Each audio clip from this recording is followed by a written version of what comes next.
And where am I looking straight down the camera? Yes. Yeah. Hi, Mum.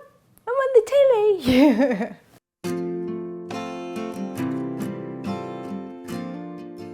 Hi, my name's Rachel Khoo and I'm a food writer and broadcaster. I'm here to talk about Swedish food and my new cookbook, The Little Swedish Kitchen. So my first cookbook, actually my third cookbook, The Little Paris Kitchen, was about French food, and now I've written one about Swedish food because for the last several years I've been living in Sweden, so it felt natural to write about what I'm experiencing right now. Moving to Sweden, well, obviously new country, new culture, language, experience. So often a way for me to discover a new country is through food.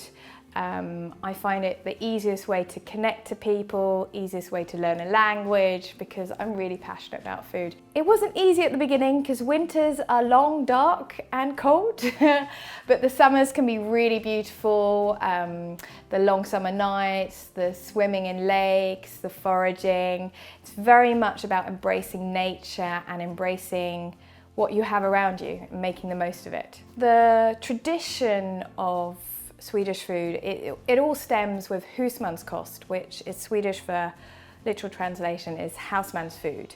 So the cooking you have at home.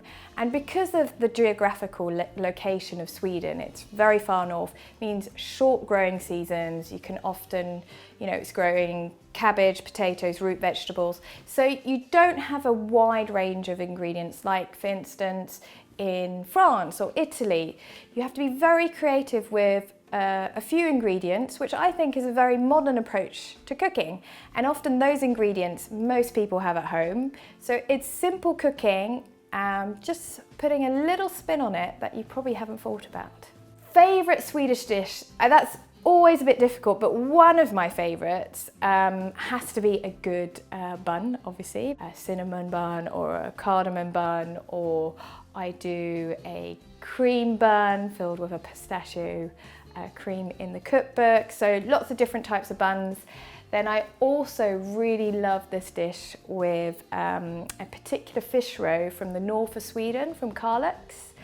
And it's orange and very sweet and salty at the same time, so has a distinct taste, and you serve it with a dollop of creme fraiche, finely chopped red onion, finely chopped chives, and you normally fry a slice of brioche toast in butter, but I do some root vegetable crisps to have a dip in with it, and it's easy to do and super tasty.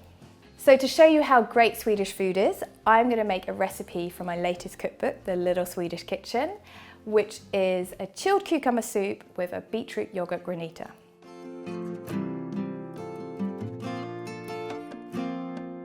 So I'm going to start off with the beetroot granita, and I've got a cooked beetroot.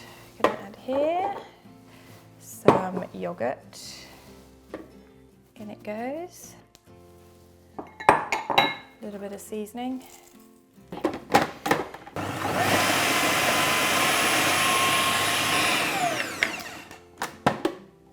A little tip, wear an apron when you're doing this because beetroot is not your friend on your clothes.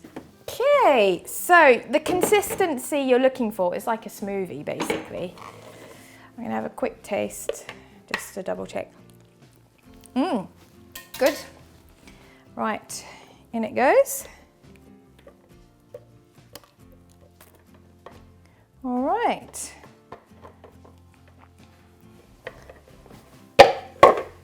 Give it a little shake so it spreads out, and then just pop it in the freezer. Every half an hour or so, you just want to give it a little scrape so you get that granita texture for about 2 to 3 hours. It really depends on how good your freezer is. Okay, while that's in the freezer, I'm going to make a cucumber soup, which is very complicated. You'll see how complicated it is. Cucumbers, washed already. Just roughly chop them a little bit smaller.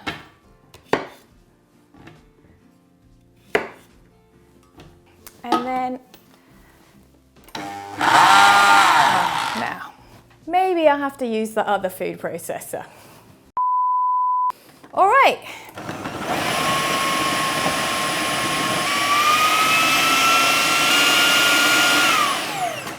Right, give it a scrape down. And add a little bit of vinegar, white wine vinegar. Another blitz.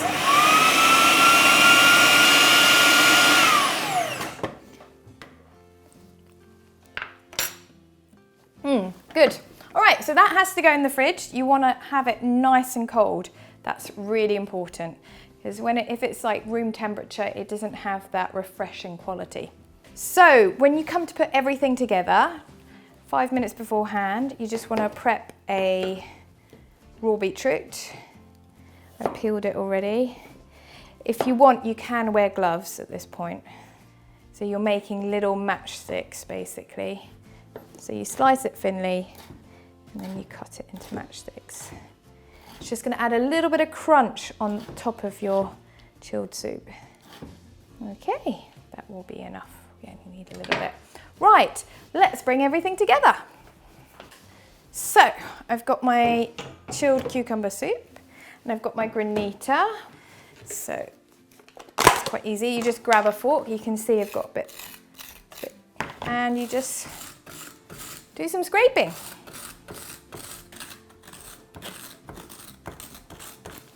Right, that should be enough. 2 bowls.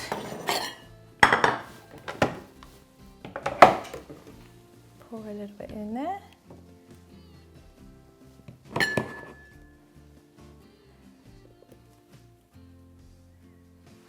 Then some of the granita. Sprinkle it on top. That colour, I really love that colour. That green with the pink. Sorry, sounds a bit geeky, doesn't it? Okay, and then a little bit of the julienne beetroot on top.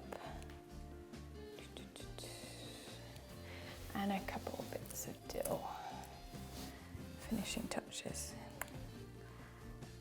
And there you have it. My chilled cucumber soup with beetroot granita. Super simple. Tack så mycket, as the Swedes say. Thank you very much for watching.